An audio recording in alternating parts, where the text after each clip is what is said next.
This is the Aunty M Brain Tumours talk show. It's a show full of informative chat and inspirational messages. The Aunty M Brain Tumours talk show on podcast. Hi, I'm Vicki, and I was diagnosed with an astrocytoma grade 2 in 2017.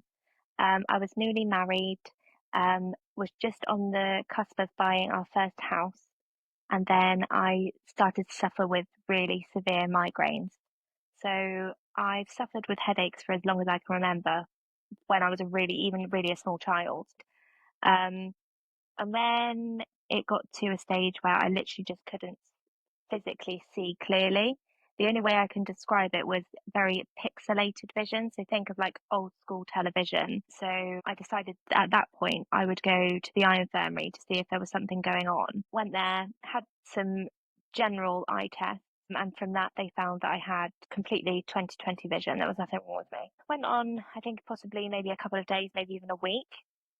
Went to the GP and explained that I'd been to the eye infirmary, there was nothing wrong. And then my GP gave me a tablet to take, and she said, if the migraine doesn't pass within 48 hours, you need to go to A&E.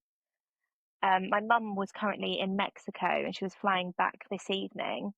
And she said, I'm going to take you in. I said, Mum, you can't. You've just flown miles. You're not coming off a plane and taking me to A&E. She's like, Victoria, I'm taking you to A&E. So we got to A&E. I had to wait hours and hours, as you always do. There was no one there from the eye infirmary to actually look at my sight, but they did the general on the wall, A, B, C, D. Can you see this? Can you see that? And again, I could see it. Well, very fortunately for me, the nurse that I actually saw in A&E referred me back to the eye infirmary, which I think was possibly maybe 2 or 3 weeks later. And then in that eye test there, I had a visual field test. And from that, they found out that my optic nerve was enlarged in both sides of my eyes. And I had to go back the next day. So this was the Friday, and it was the Saturday they wanted me to go back for the emergency MRI. I said, oh, there's no way possible that I can. I said, I'm a hairdresser. Saturday is my busiest day. And they said, no, this is like really serious, Vicky, you need to come back tomorrow. So begrudgingly I did. Because it was emergency, I kind of had to wait. And I was the last one in the waiting room. And I turned to my mum and I said, I've got a brain tumour. She was like, oh, I said, I've not looked at it anywhere, but it had literally just come to the forefront of my mind at that point. I was like, there is something seriously wrong here, Mum. She was like, Victoria, no, there's not. Just have the scan and we'll deal with it, whatever it is. So I went in, had the first MRI, come back, sat out. And then someone came out and said, oh, the scanner's come available again next door. We just need to put a little bit of dye in your arm, which now we because I have it every 3 months, we know it's concentrate. As I turned to Mum again and said, I told you. She was like, it's nothing. Don't worry about it. And again, went in. And this is my first experience in an MRI scanner. And luckily I wasn't claustrophobic because crikey, I mean, I'm not big, but they are small. To have one after the other. So come out, went back to the eye infirmary, and honestly, it was silent. I think they'd possibly even closed for the day. And bless I don't know what you call them that are eye test people. Opticians? Okay, we'll call him an optician. I don't think he's probably far more qualified than an optician. But he couldn't have been much older than me. And at the time, I was only 26 myself, pacing up and down, up and down, up and down.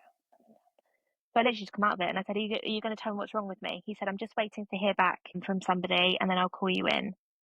And I must have waited possibly 2 or 3 hours. And then we got called into a room and he said, I'm really sorry to tell you, but we found a mass on your brain. And I went, oh, thank goodness. He was like, really? I said, thank goodness, because I honestly thought I was going stir crazy. Like nobody was listening to me. No one was understanding the physical pain that this was having. And I mean, it was actually making me sick. The pressure and the headaches was making me sick. So yes, and he said they've got a bed waiting for you upstairs on our neuro ward. You need your mum needs to go home and get you some things, and they'll discuss with you what they're going to do next. I went, okay.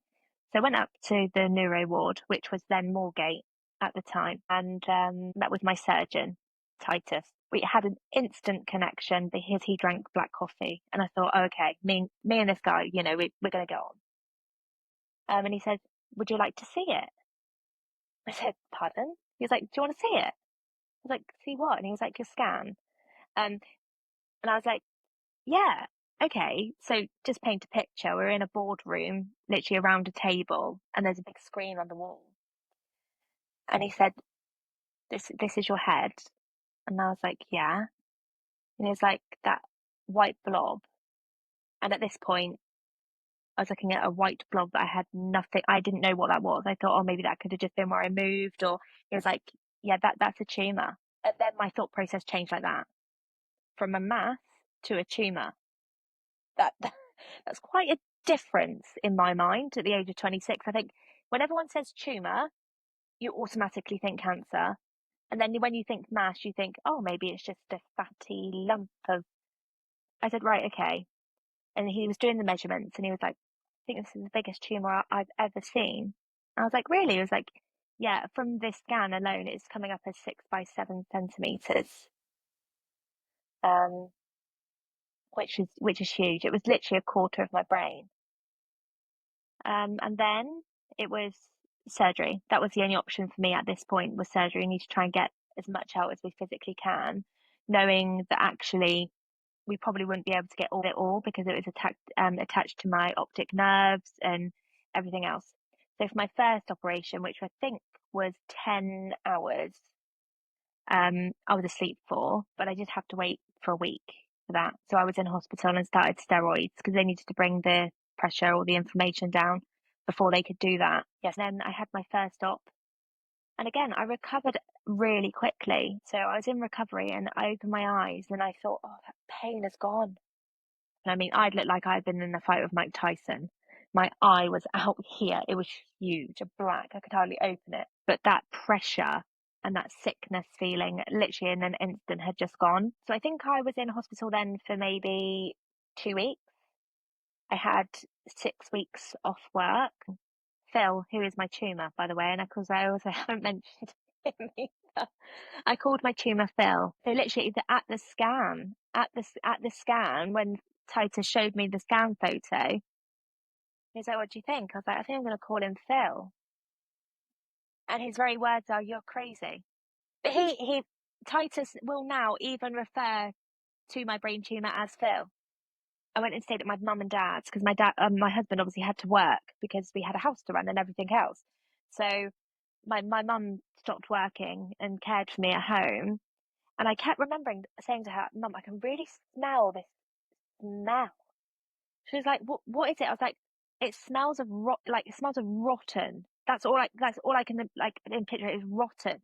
And she was like looking at my scar, making sure it was all clean and cleaning it and everything. And my scar was healthy.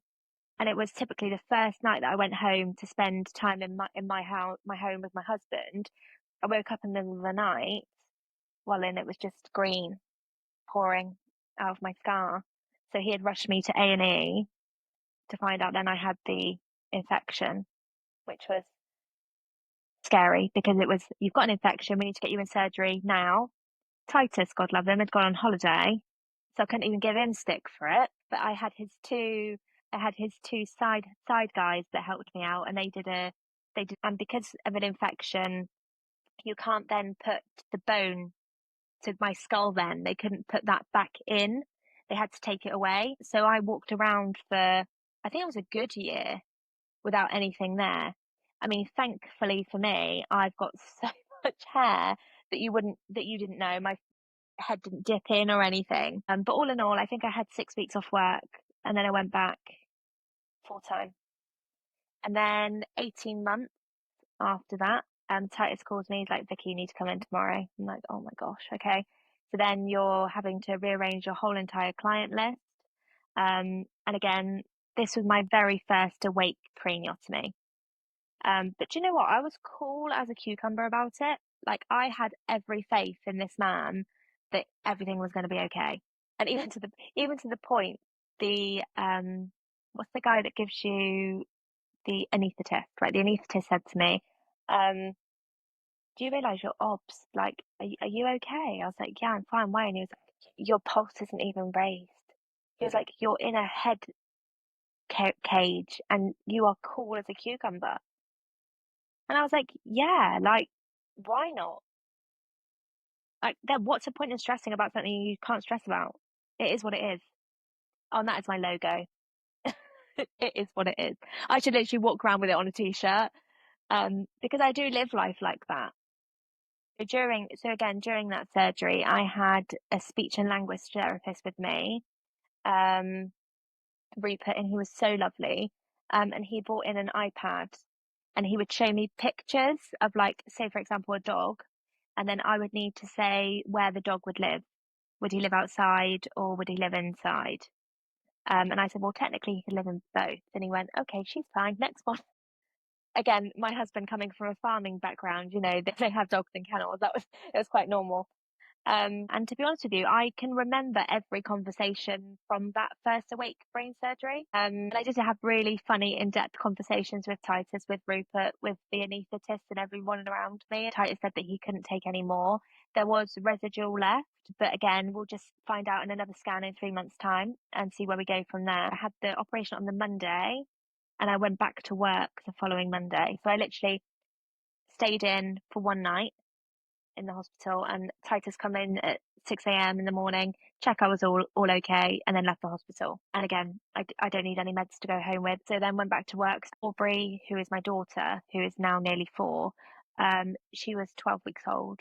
So it had to be done quickly and it had to be done efficiently. So that's why then I decided that I would go down the route of chemo and radiotherapy. Because again, I know, being in the job, I knew at that time that radiotherapy and chemotherapy is most effective straight after surgery.